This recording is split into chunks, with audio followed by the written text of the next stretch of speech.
ఆలయాన వెలసిన ఆ దేవుని రీతి ఇల్లాలే ఈ జగతికి జీవన జ్యోతి జీవన జ్యోతి జీవన జ్యోతి జీవన జ్యోతి నా జీవన జ్యోతి.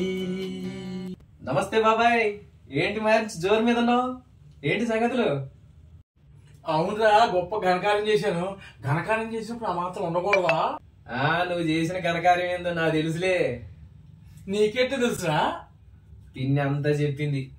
ఊసి దాని సంబరాలు పాడుగాను అప్పుడే చెప్పేసిందా? అవును బాబాయ్, ఎప్పుడు లేని డైమండ్ నెక్లెస్ కొన్నావంటగా, అంత ధైర్యం చేసావేంటి? ధైర్యం ఏంటిరా? పెళ్ళాం కోసం ఆ మాత్రం చేయలేమా? నీ పెళ్ళాం కోసం నువ్వు చేయవేంటి?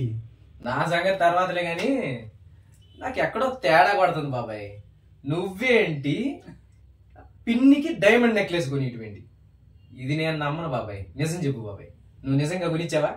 నిజం కాకపోతే అంత అనుమానం పడతావేంద్రా? మీ పిన్నే చెప్పింది అన్నావు కదా.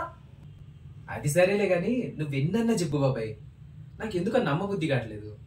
నిజం చెప్పు బాబాయ్ ప్లీజ్. అసలు ఏం జరిగిందో చెప్పు బాబాయ్.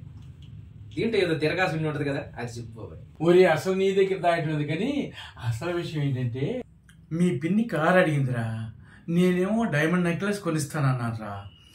అంతే, ఎగ్గరికి అంతే చెప్పుకుంది. అవును, అయితే దాంట్లో ఏముంది బాబాయ్? అస్సలు తిరకాల్సి అందులోనే ఉందిరా. డైమండ్ నెక్లెస్ కి అయితే డూప్లికేట్ తేవచ్చు కానీ కారుకు తేలేంగా.